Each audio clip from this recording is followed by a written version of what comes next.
première vidéo sur NBA 2K. Je pensais que c'était intéressant de faire une petite vidéo un peu tuto sur les systèmes dans NBA 2K. Voilà, on voit sur la droite les noms des différents systèmes qui ne sont pas forcément très parlants, qui peuvent paraître un peu étranges au début.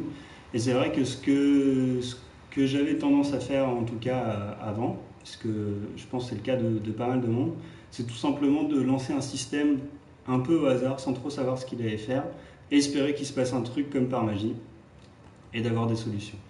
Donc voilà, l'idée là c'est de comprendre ces mots-clés pour avoir une plus grande maîtrise en tout cas sur les actions qui vont se dérouler dans le match, et de lancer vraiment le type d'action qui nous intéresse.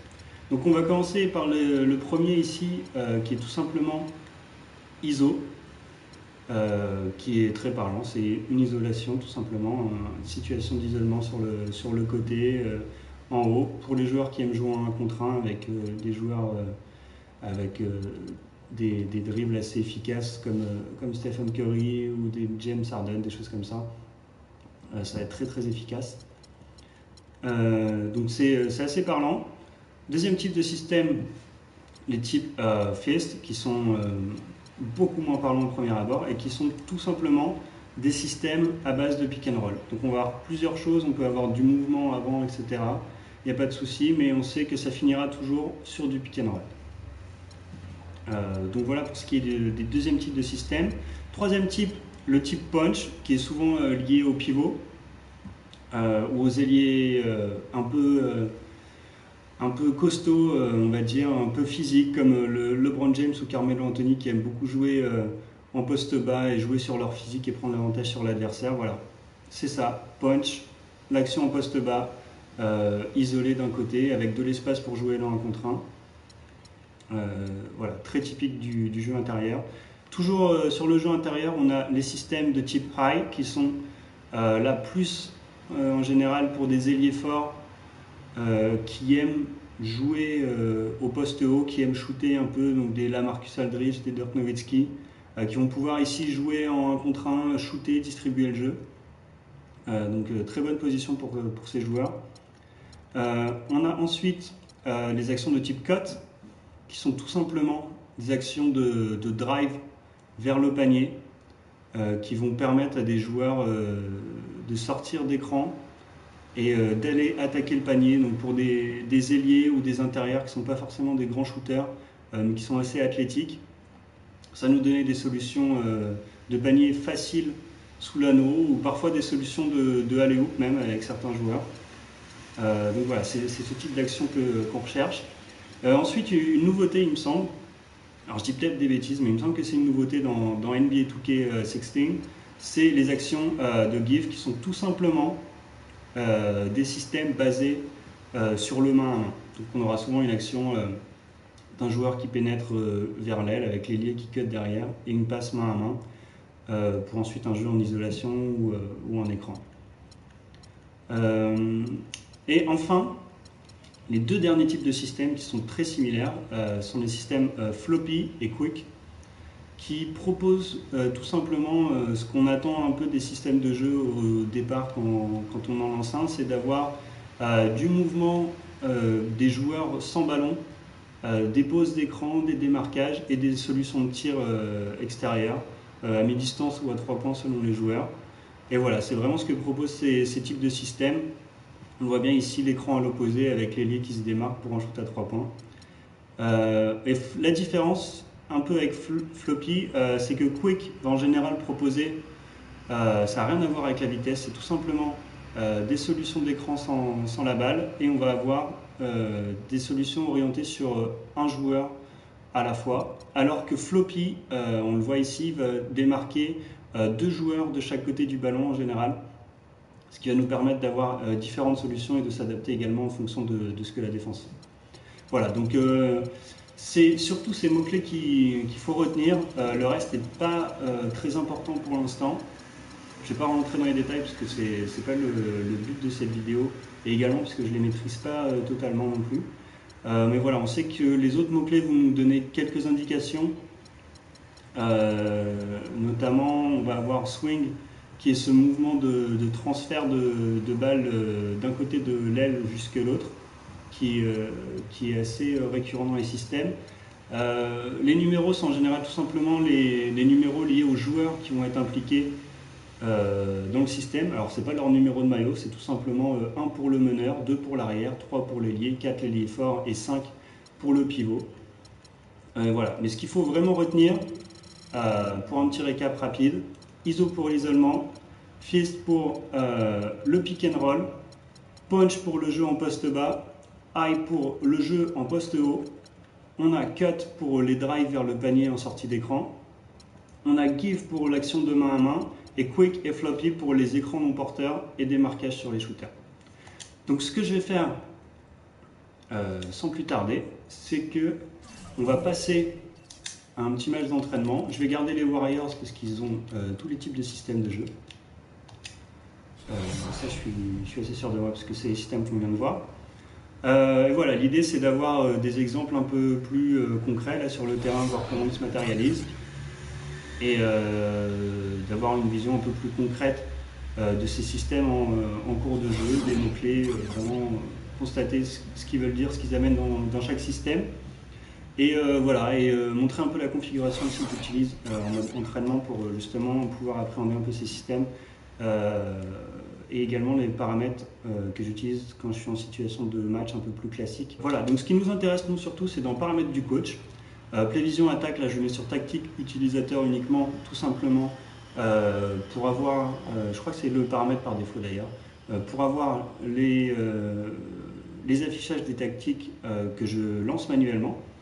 Et voilà, ce qui nous intéresse ici, c'est l'affichage prévision que je conseille de laisser au maximal pour les entraînements. On va avoir tout simplement tous les mouvements du système qui vont s'afficher sur le terrain. On va avoir les lignes de passe, les lignes de course des joueurs avec et sans la balle, les écrans qui sont posés. On aura vraiment toutes les informations sur le système et ça nous permettra de vraiment bien les comprendre, de les appréhender et d'anticiper un peu les mouvements des joueurs. Une fois qu'on maîtrise un peu ça à l'entraînement, ce que je conseille de faire, c'est de passer en mode simplifié pendant les matchs, ce qui va nous laisser toujours des indications sur les systèmes, sur les écrans qui sont posés, sur les indicateurs de passe pour les joueurs démarqués. Mais je préfère cet affichage à l'affichage maximal pendant les matchs, tout simplement parce que avec cet affichage maximal, j'ai tendance à trop m'enfermer dans les systèmes, à bloquer sur ces situations et de rater parfois, de bloquer une situation alors que la défense a anticipé et de perdre la balle bêtement tout simplement, alors que l'affichage simplifié me laisse me concentrer un peu plus sur le jeu en lui-même tout simplement. Donc je vais rester en mode maximal pour cette vidéo pour qu'on puisse bien voir les systèmes et ce que chaque système représente et quel type d'action on va lancer. Alors, on voit, pour appeler un système, c'est la touche L1 sur PlayStation, tout simplement. Et on a les icônes des joueurs qui vont être les joueurs pour qui on va appeler le système. Alors, les icônes sont les mêmes que les icônes de passe. On a 3 pour le meneur, rond pour l'ailier, pour l'arrière, pardon, carré pour l'ailier shooter, triangle pour l'ailier fort et L2 pour le pivot. Une fois qu'on a sélectionné un joueur, on a ces systèmes qui apparaissent et qu'on va lancer en déplaçant le joystick droit tout simplement vers le haut, le bas, la gauche ou la droite. Et on peut avec la touche R1 changer de page et naviguer à travers tous les systèmes qui sont proposés pour ce joueur. Alors ces systèmes vont varier selon le type de joueur, son poste forcément, savoir si c'est un joueur star ou non, il aura forcément plus de systèmes à sa disposition qu'un joueur qui sort du banc. Et ça va dépendre également du type de jeu de l'équipe. Et donc chaque équipe a ses propres systèmes. Mais voilà, une fois qu'on maîtrise ces mots-clés, peu importe l'équipe qu'on va choisir, on saura quelle action on va pouvoir déclencher, quel type d'action en tout cas, et pouvoir travailler là-dessus par la suite. Donc on va commencer tout de suite avec un exemple d'action de Fist lancé par Stephen Curry. Donc voilà, on voit tout de suite Fist. Voilà, on joue le pick and roll. On a différentes actions possibles. Voilà, Steph Curry, inarrêtable en pénétration, petit hook shot, 2 points faciles. Voilà. On va les laisser marquer pour passer à la suite très rapidement. Donc voilà, donc on retient tout de suite, on a vu le mot-clé, fist, et voilà, tout de suite on a vu que c'était une action de pick and roll. Alors là, c'était un pick and roll direct, mais on peut très bien avoir des actions de fist toujours, mais qui ne commencent pas forcément par un pick and roll. Voilà, on a une action de main à main qui s'est déroulée.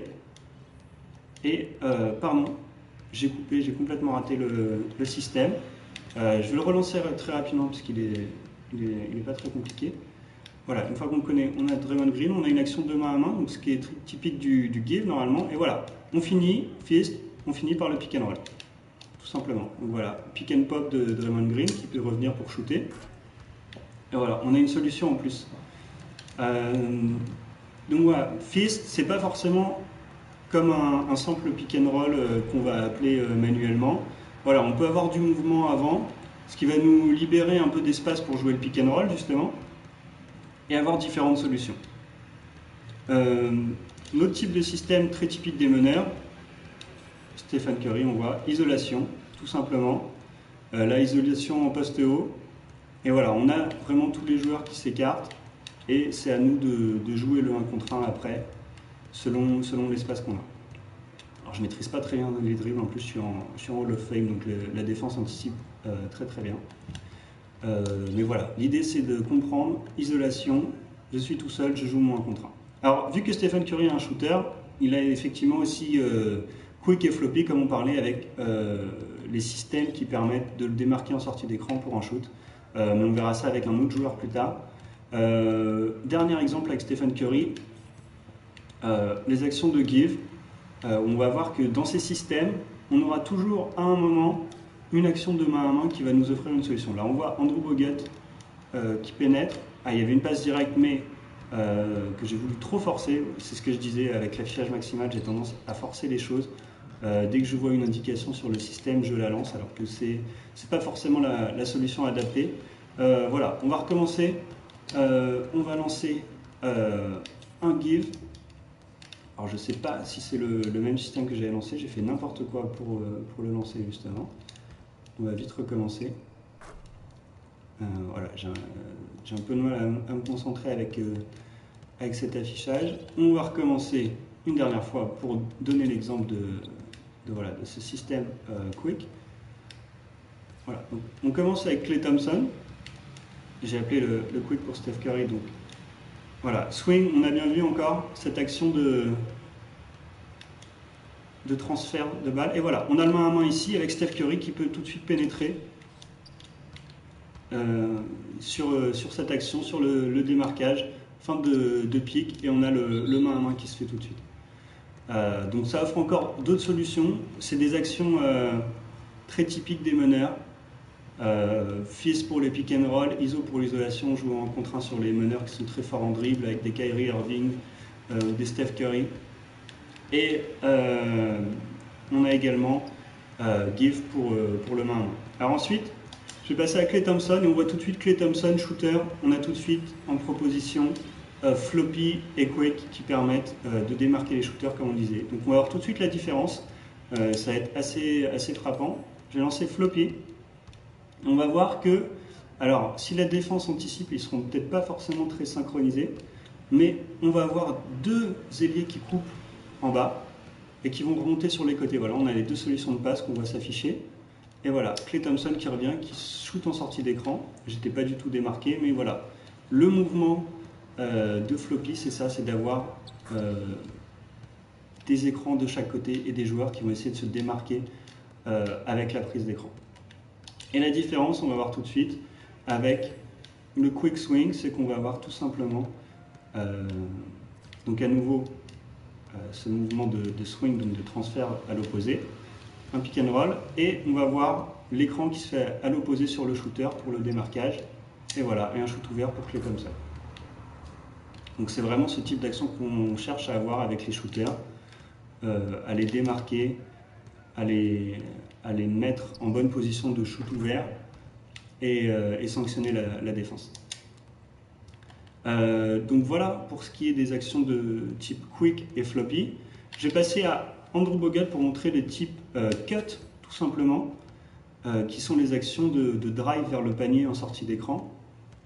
Donc toujours pareil, les mouvements sont toujours différents, mais on sait qu'au final, l'action qui nous intéresse, ça va être sur Andrew Bogut, qui coupe en sortie d'écran, on le voit ici, et qui a une solution backdoor sous le panier, qui peut provoquer la faute ou attaquer l'anneau directement.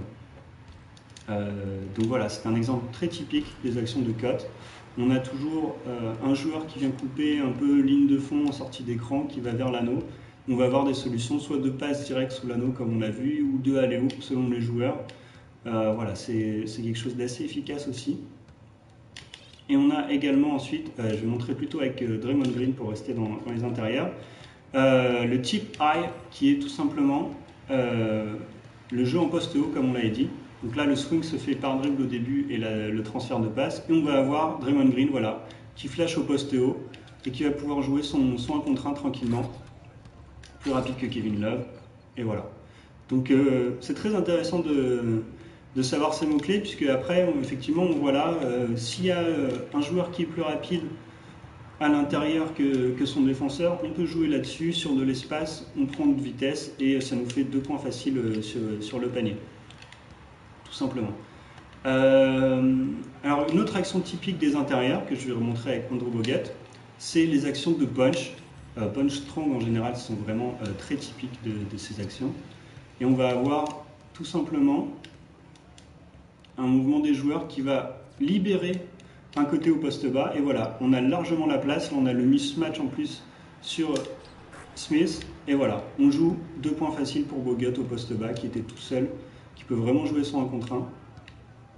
Voilà, très typique des actions de punch. On va les laisser marquer pour revenir. Et je crois qu'on a fait à peu près le tour. Qu'est-ce qui me manque?